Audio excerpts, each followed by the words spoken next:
Okay, hey everyone. We are doing a quick Insta Live, spontaneous Insta Live here this afternoon. We wanted actually to bring you some in real time suggestions, tips, etc., on how to get through Passover. And we thought, what better way than to actually introduce you even more personally to one of our really wonderful support group leaders who we're super excited about. We just brought on a whole bunch of new people in February, I think it is. Anyhow, so Shira, our LGBTQ support group, and she comes from a wealth of experience in the eating disorder world and has her own experience with pregnancy loss, which she'll share a little bit about right now. And so I thought actually that she would be the perfect person to give us some suggestions from wearing sort of all of her hats, as we're both I, we're in hat world at the moment, um, and and really just hearing from her a little bit. So Shira, say hello, introduce yourself. Hi, thanks so much for having me. I'm happy to be here. My name is Shira Collings, and I'm a psychotherapist in Philadelphia. I primarily specialize in eating disorders, in particular among LGBTQ plus and neurodivergent people. And I also, as you mentioned, I've had my own experience with pregnancy loss, and so that's work I do as well. I work with people who also are going through pregnancy loss or infertility. So yes, and I'm so excited that you're here. I'm so excited that you're part of our organization, but I'm so excited you're here today because look, Passover is a time, as we all know, right, that has so many of the pieces that you specifically specialize in, right? It's the like the food and all of the like food issues. There are the body image issues like, is she pregnant? Is she not pregnant? What's going on? What's she eating? What's she drinking? She, he, whomever it is, like, what are they eating? What are they drinking? And then it's like all of the pregnancy, like all of the hopes, all of the dreams, all of the plans, all of the different pieces. And so, can you like just give us like a tiny window into what you're seeing? Like, what are people coming to you, and what are you holding space for right at this moment? And then, like, let's get into some suggestions also as to how to make it a little easier. Yeah, absolutely. Definitely a lot of, I think, stuff around food and body is coming up of because it's a holiday where there are so many food restrictions. I think there's a lot that comes up for people around feeling triggered by that, or people asking questions about it, why they're not maybe following those restrictions, or people feeling like they should or shouldn't, just conflicted about it.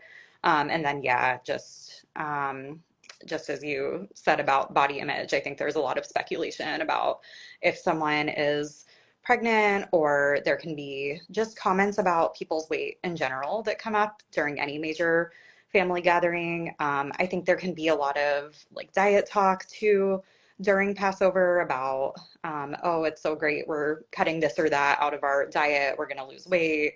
Um, or, oh, I ate so much at the Seder, I need to do X, Y, or Z. So I think it can just be very triggering in that way. And then, of course, it can be triggering to the infertility and pregnancy loss community for all the reasons that come up at any other holiday, with kids being around and family members asking questions. Um, and I think it's just like doubly triggering and difficult for Jewish people, because I think so many people just don't realize how big of a holiday this is. People think our major holiday is Hanukkah. Um, and so people are dealing with all of this stress and being triggered, and um, dealing dealing with just being in pain or grappling with hard decisions about food and how much of um, the traditional law around Passover to follow or not. While, like, to anyone who's not Jewish, this is just a normal time of year, and that's just all totally invisible. And I think that's really tough. I love that. I love you actually naming that piece because you're 1,000% right. Like, we as Jews have a lot of holidays, but the like in the outside world, everyone's like, oh yeah, you have like a Seder, and like a Seder is like, oh, like you just have a meal, Yeah, like what's like you get together with your family. It's just like a meal, but like your big holidays, Christmas time, like Hanukkah time, whatever it is. Okay, yeah, we also know you do Yom Kippur, like fine, okay, but like this is seen as like a meal right. as opposed to this like occasion, this like event. Yes. Like Yeah. a meal is very different than an event. Right. Yeah, I think a lot of people who celebrate Christmas will say Christmas is like a full-time job, like all of the planning that goes into it. I really think that's Passover for us. I mean, I think that's the high holidays too, but there is so much planning and prep and decisions to be made. It's a lot. And yeah, I think people just really don't know that. And like, I think around Christmas time, there are a lot of conversations like this where people are saying, how do we survive the holidays? But around this time, not a lot of people are thinking about that. I Yeah, yeah, I love the fact that you named that. It's actually a point I hadn't thought about before, but like, yes, yes, yes, and yes. Um, okay, so what are you saying to people? Like, let's sort of take each of those points, like, like separately. One is the like the eating, all of the issues around the eating and the meals, which like dovetail like with the fertility pieces also, but like let's take that. Then next, let's do sort of the body image and what people perceive and what people should say, not say, and then let's like sort of lastly do more fertility focused piece. So talk about the meals, like what are the specific pain points that you're seeing, and what are you suggesting to people as to how to make it a little easier? Yeah, I think a pain point that I most commonly see is that for people with any type of disordered eating history, just cutting out any type of food can be so triggering and so harmful. And so that's really not a safe thing to do. And I think a lot of times people feel a lot of shame around that, a lot of guilt, or are maybe asked really intrusive questions about it. It's another thing that is just like invisible, that within the Jewish community, there's this assumption of like, well, of course you're gonna follow that. And so I really encourage people to share whatever they feel comfortable with those around them. And if they just want to say, this is what I've been advised to do because of health issues, that's a totally valid response. If they want to use it as an opportunity to share a little bit more about what they're going through and maybe open up that conversation, that's totally valid and could be a good opportunity to do that. Um, I do encourage people, of course, to have consultation with their rabbi or whoever they turn to for guidance around their Jewish practice, and just hear kind of their perspective. And then a couple resources that I just really appreciate a lot and refer people to a lot is A Mitzvah to Eat, Yep. which talks a lot about um, the importance of just recognizing that for some people it is a mitzvah to eat chametz during this time. Yep. And then another one is Fat Torah, which talks about fat liberation in Judaism and how that's a Jewish value. Absolutely. Those are two amazing resources. I want to also pointedly ask you because we've gotten this question a lot already about the like wine versus grape juice issue. Yeah, And like, people are specifically worried about like how, there is 4 cups of wine. Like everybody, you're supposed to be drinking 4 cups of wine. And if you indicate because your doctor says, whether you're on fertility medicine or any other kind of medicine, or it's detrimental for you to be having alcohol for whatever reason, and like the privacy issues around it and the different like points, like how do you recommend people navigate that and share what their necessities are, what their boundaries are, but still like feeling good about their choices and what they need to do, knowing that there's this intense communal pressure of like, oh well, you must have wine, this is what it says in the Haggadah, right? right. Yeah, yeah, that's so tough. I think I think it just so depends on like what the person's comfort level is. I think if someone is comfortable just saying, something general, I have health issues and or this is just what I've been advised to do for my health. I think that could be a good um, general statement to say, and then just change the subject right away, just pivot the conversation.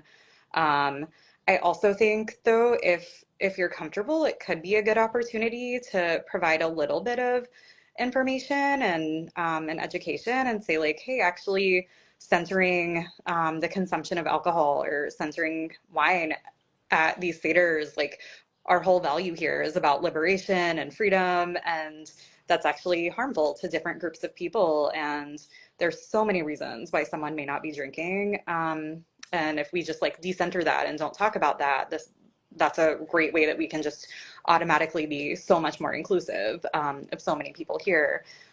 So I think just kind of providing that and sharing that could be really helpful if that's something people feel comfortable with, because we do just need to like decenter any conversations about why someone is or isn't drinking. There's just so many reasons that could be the case, and it's just none of anyone's business. Correct, correct. 1,000%. And I love, like, someone just mentioned here in the comments that's just like keeping kosher for Passover was difficult in treatment, and having family understand and support why I couldn't was really helpful through that shame and guilt. Yeah, like it's always about like the more someone can share in regard to their own preferences or their needs, the better it is. And it's sort of like it takes away that mystery. Then people aren't wondering and they aren't whispering, and it's not, you sort of like just take away a little bit of the noise when you just like immediately just give people knowledge. Again, not everybody is comfortable doing that, but if you can, it is helpful.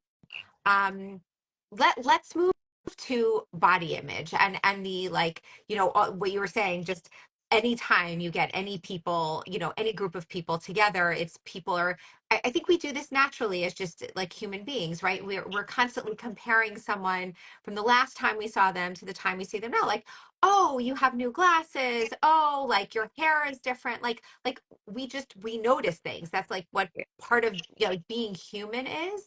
But the discussions around body and the discussions around body image, one for yourself, and also body image of the presupposition that, oh, they put on weight, and especially in the fertility community, like it must be that they're pregnant. And then, well, what does it mean that, like, now back to like the previous conversation, is she drinking, is he drinking, or like what is happening, like what is happening with that? Are you telling me things? Are you giving me information as to why your body has changed? Why does someone need to know Right. the reason why your body has changed? Like, how do we even begin to approach these kinds of things? Yeah, I mean, I recommend as much as possible just setting boundaries with whoever you feel comfortable with, but just saying like you don't want your body to be commented on, because I just think everyone has the right to like observe their traditions and participate in these holidays without their body being appraised or evaluated or assessed in these ways that are not intentionally harmful often, but like end up doing so much harm and can really affect body image. So I do think as much as possible, if there can just be like a hard boundary of like, can we just not focus on body size or appearance at the Seder, I think that can be really important. And I do think, I know everyone has different practices, but I think if there's any kind of community guidelines that people have at their Seder, or if it's a Seder, I know a lot of people do like social justice themed Seders, different types of topics. I think in those Seders, it's like pretty easy or natural to make it a part of it to say we're not focused on appearance, we're not going to comment on anything like that, we're not going to comment on food choices, on drinking choices. We're just here to like be together and learn and enjoy each other's company. And yeah, I think the more there can be explicit guidelines, the better. And then, of course, in the moment, I think deflecting the conversation, just changing the subject can be really helpful. Or again, using it as an opportunity to provide some education about how like not talking about that can be so much more welcoming and inclusive and aligns with Jewish values. Absolutely. I know just even taking it more like on the personal level, if people like, there are communal satyrs and then there are, satyrs that are more family oriented. If family and like individual families, um, if you know the people that you're going to have a satyr with as opposed to a community satyr, I have heard people in the past like say things like, sending WhatsApps to Mhm. family, sending like just messages, even sending emails, around to family members or the people are gonna be there and saying like, hey, this topic is off limits. I'm just Yeah, letting you know. Like I'm so excited to see all of you, but you cannot comment on X. Like I'm not absolutely. interested in having that discussion. I'm there to like enjoy the company. And that is a beautiful way to, like, exactly as you just said, like to totally just disarm people immediately. And then if like I've even heard some people say like, then if someone like slips up and like asks, you can be like, hey, remember, we're not talking about that. Like that you've already kind of set that boundary Right. there. Another suggestion I know that we've heard from some other guests in the past is also if there is one safe person that you can share with in the group, regardless of whether it's a bigger group, a smaller group, a private group, a public group, that person can also be your ally. And so if the conversation starts to turn, you can kind of like kick them under the table or you can like nudge them like wink wink, like and like they can help you along in deflecting the conversation, turning it, etc. So Absolutely. just another those are things that I've heard from some other people along the way. So I figured I'd share them here also. Yes, definitely. I think having an ally is so important. And just, if you have a support person that's coming with you that you can talk to, just like talking through a game plan of like how you're gonna respond to different things that might come up. Yeah, love it. Um, okay, and now like sort of ending off here, specifically for people who this time of year is hard because they imagined their family size was going to be different than the way it was. They thought they might be pregnant, they thought they might already have a baby in their arms. They're maybe they've had a loss and this was the time of year that they had a loss, or maybe this was the time of year that they just hoped that this was the year that was going to be different. Yeah. Um and we all say, right, why is this night different than all other nights? And like my line always is, this night is not different at all, because the pain that people have experienced all around like the other times of year is also carried into this moment. And so for them, it feels exactly the same on some level. And on another level, it feels different because it feels even more intense because of this, like, this moment in time that often gets like marked in our minds. Um, what are your thoughts, suggestions? Yeah, I mean, I think it's just so important to be compassionate with yourself. However you feel is so valid, and just like letting yourself feel how you feel and not putting pressure on yourself to be super happy or joyous at this time. And just like giving yourself permission to take space when you need to, or say no to things that are not going to be helpful to your mental health. Um, I think the other thing, I think we talk a lot about like how to set boundaries around conversations that we don't want to have and like intrusive questions. And I think obviously that's super important. But I think the other thing that I see come up at this time is like how invisible people's pain is, and how people aren't getting to talk about their pain and what's going on for them, even though maybe they really want to and they want to have the space. So I do think, if that's something that someone is wanting, it could be helpful to find a way to incorporate your baby that you lost, or your infertility, or whatever you're going through, into the Seder or into this time somehow. I was looking up some different rituals in preparation for this conversation, and one thing I saw was that some people include a reading about like the fifth child in the four for children, and it's like the fifth child who should be there and who we're missing, and it can be an opportunity to just think about what's missing from the Seder, or who's not here that should be. I think, some people have different things on their Seder plate to represent different losses or the injustice of, the lack of healthcare coverage for this or things like that. So I think just finding a way to include it in the Seder and have a chance to say what you need to say, express how you're feeling, if that's something that you want to make a little bit more visible, I think that could be really meaningful. Absolutely, absolutely. We've had actually discussions on here previously about like that fifth child and who is missing. And there's so much this year. We're missing so many different people from our society, from Israel, where there's a lot that's missing, but specifically in the fertility world, it's, who did we hope was going to be here and who's not. Absolutely. And there is absolutely room to do any of those things and make the Seder meaningful for us. I mean, for the people who are there at the moment, there is, there's a specific there's a specific, I don't know if the teaching is the right word, right way to say it, but there is this idea that we're supposed to like make the Seder meaningful for the people who are there. And it's often said like, make it meaningful for the children, like make it fun, make it exciting, make it this, you know, if you don't have children yet, or the number of children that you were hoping for, you there is so much that can be done to honor that place, that space, the things that you are thinking about and dreaming of, and bringing that into the Seder. Absolutely. I I love that so much. I love that so much.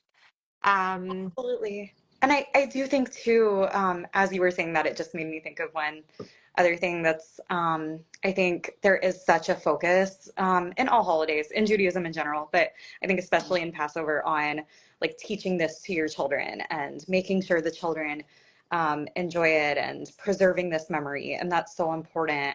But I think maybe it could be helpful to think about other ways that we're passing this information forward and preserving this memory and um, protecting Jewish continuity without it. We don't have to have children in order to do that, and just by creating meaning for ourselves and others, and by sharing our knowledge and sharing joy with anyone who's at the table with us, like we are doing that. We are carrying that forward and contributing to the future of the Jewish community. So I think that's important to recognize as well. Definitely. And I'll just personally give like my own something that we do at our Seders. Like we do a lot. I mean, there's a lot of like paraphernalia out there for like the 10 plagues and all the like, the jumping frogs and the like, I don't know, like the animals or the this or that. Like there are all these like things you can buy on Amazon that like make it super exciting, and they're geared towards kids. Well, why not make the Seder more fun and exciting for yourself, regardless of how Totally. old you are, right? Like, I mean, in my family, we like when we talk about the frogs, we have like a frog jumping contest, and like the adults get involved and like see who can jump furthest, right? Like it's not only about the Yeah, kids, like we make it fun for everyone. And so there, regardless of who is at your Seder, you don't have to wait to have children to make it fun. You can make it fun right now. It doesn't have to be just the boring, like, okay, this is what we need to read, and this is what we need to drink, and this is what we need to eat. Like, make it yeah, fun. Like, don't take advantage of it. Make it fun. I love that so much. And that's also very neurodiversity affirming, because a lot of neurodivergent people have more childlike interest, or like things that appeal to kids or like more accessible to neurodivergent people. A lot of us get really bored, really cannot deal with the sitting still and just reading through Really something. bored, and I'm not neurodivergent. I get really bored. So yeah. Yes. So yeah, I love that so much. Like make it fun regardless. Totally, totally. And anyone who, by the way, like anyone who wants to make it fun. Now I'm thinking about maybe I should do another live and share like some of the things that I do to make it Yeah, fun that have nothing to do with like so maybe we will do that as a second piece of this. But yeah, like figure out a way to like it this is not boring. Like make it meaningful for you in whatever way and make it yeah, fun. Make it fun. totally. Um, okay, Shira, last thoughts, last words. Um, just I hope that everyone here just has a lot of self-compassion for yourselves during this time. It's just such a hard time, and so whatever you need to do to get through this, like I hope you do that, you take good care of yourself, and whether that's like making your Seder really fun and joyful, or whether that's like not putting any pressure on yourself to feel joy and have a lot of fun and just getting through it, or taking a lot of breaks and going to minimal um, seders, or not participating a ton, like that is all super valid. So I just hope you know that your feelings are valid, and that you know that you're not alone too. And even though it sometimes feels like that, like there are spaces like this where people get it. Absolutely, absolutely. And we are here for you. If anybody wants to reach out to Shira, please do so. We'll obviously tag her all over this, and also to us, but we are here for you. And we're going to continue on with Passover content over the next number of days. And if you guys need something, please just reach out. Okay. Bye, everybody. Bye, thank you so much.